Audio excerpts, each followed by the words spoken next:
Good evening, passenger. Welcome back to Night Drive. I hope you're well. Strap in, because tonight we're going to Florida. Are you familiar with Ghostface? Well, you may not be familiar with his origin story.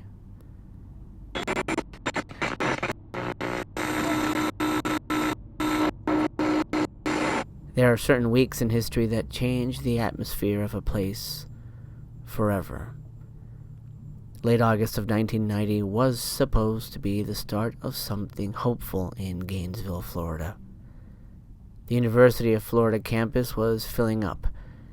Parents were helping move furniture into apartments. Freshmen were trying to look confident. The air was humid, thick with late summer heat and possibility.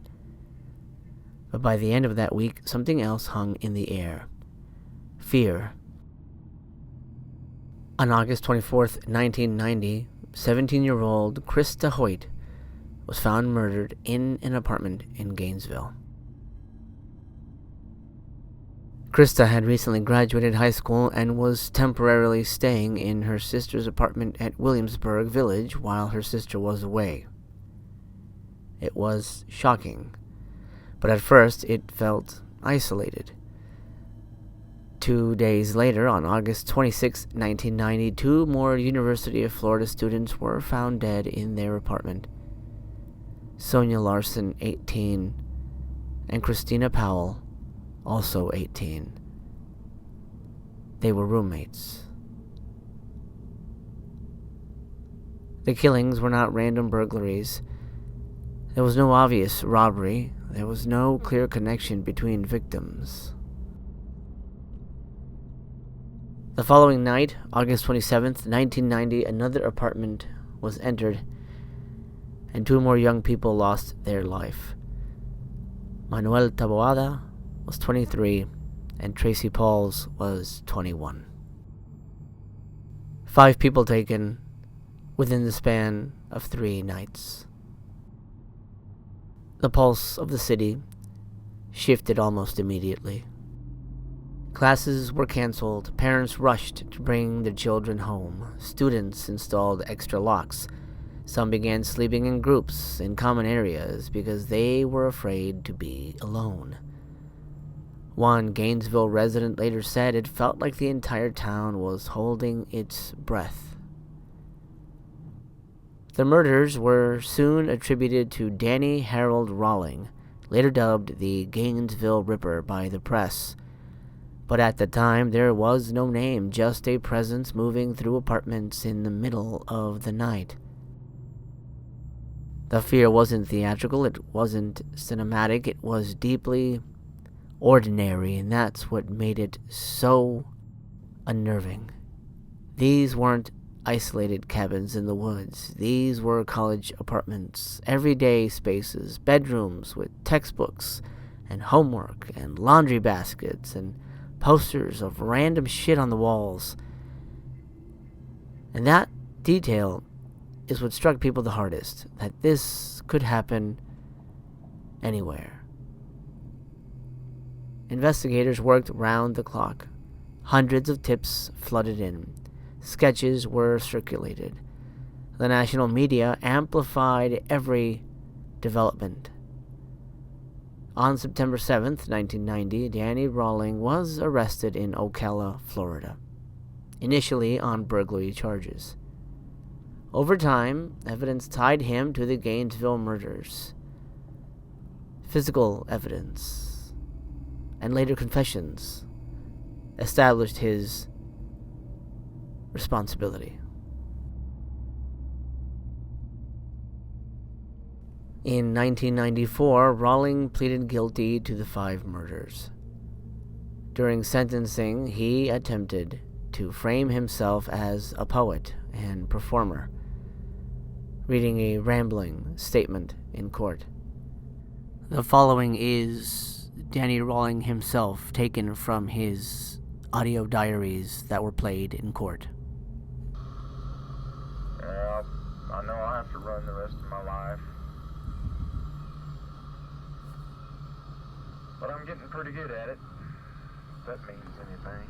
Aim for the lungs, straight through the rib cage.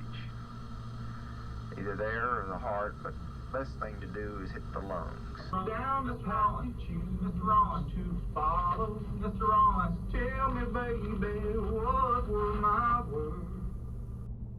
The theatrics did nothing to soften the gravity of what had happened. He was sentenced to death.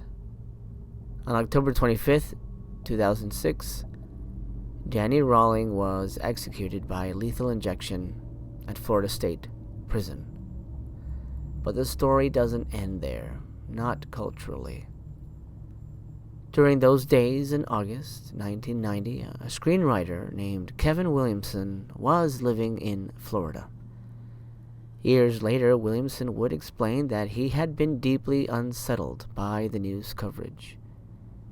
In interviews, Williamson said, and I quote, "I was terrified. I remember being home alone and watching a documentary about serial killers and then hearing a noise in my house, and I was convinced someone was inside." End quote. He has acknowledged that the Gainesville Murders influenced his mindset when writing the screenplay that would become Scream. But it wasn't about copying real events. It was about vulnerability. The idea that horror didn't have to happen in castles or remote cabins. It could happen in your living room. It could happen after the phone rings. When Scream was released in December 1996, audiences were introduced to Ghostface, a masked killer who taunted victims with phone calls and attacked suburban homes. The tone was self-aware. The film deconstructed horror tropes, but underneath the satire was something grounded.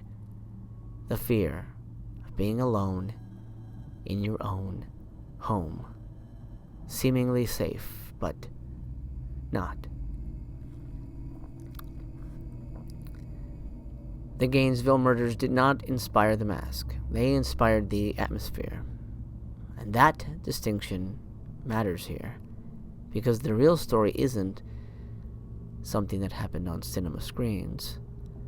It's about 5 young people whose lives ended before they had a chance to fully begin, and the tragedy of said events. Christa Hoyt, Sonja Larson, Christina Powell, Manuel Taboada, and Tracy Paules. Their names deserve to be spoken outside the shadow of pop culture. Danny would go on to co-write a book titled The Making of a Serial Killer, the real story of the Gainesville student murders in the killer's own words. In the book, which I believe is still available for purchase, Danny claims that he is the victim of a demonic possession. And that's the reason he killed those 5 students. In the book, he's quoted as saying, "I was resting on my iron bunk when this thing that appeared like a gargoyle pounced on my chest, pinned me to the mattress. It had both claws pressing against my shoulders." Whether that was an excuse or not, it's not hard to believe that Danny had the devil in him. As far as his poetry, let me share one with you from the book. Maybe it'll give you a glimpse as to his state of mind. And I quote, "One moment you are young and full of innocent dreams. The next moment you look into a mirror to see eyes filled with years of pain, glaring back at you, swimming in their own horror."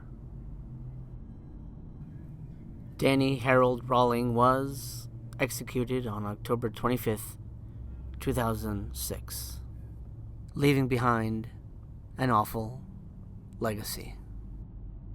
Spencer Mann, former Sheriff's Office spokesman, noted, and I quote, "I think the impact is greater on the prominent Gainesville residents than the students because it was part of the fabric of our history."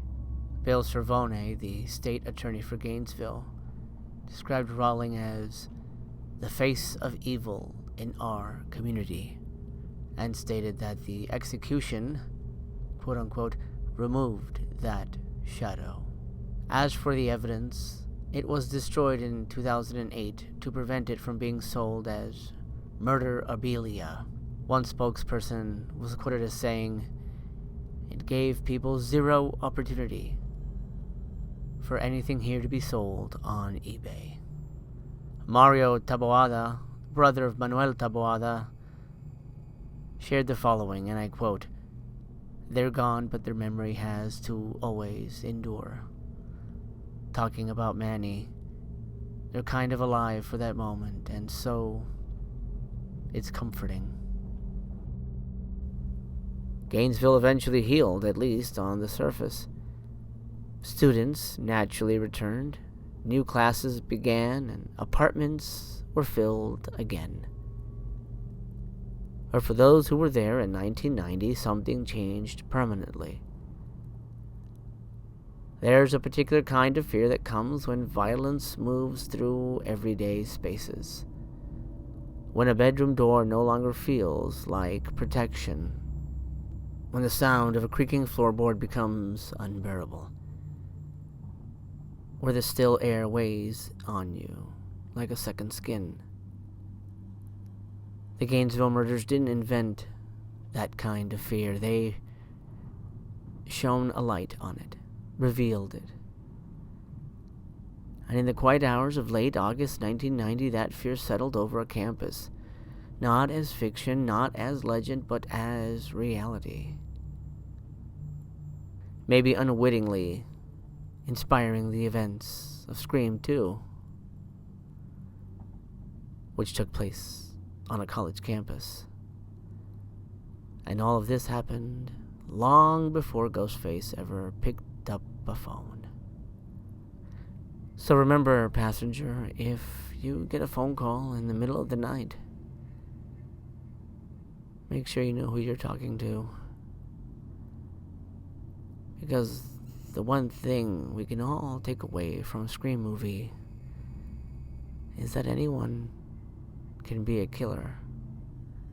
And life is fragile. Take care of yourself. I'll see you on the next drive.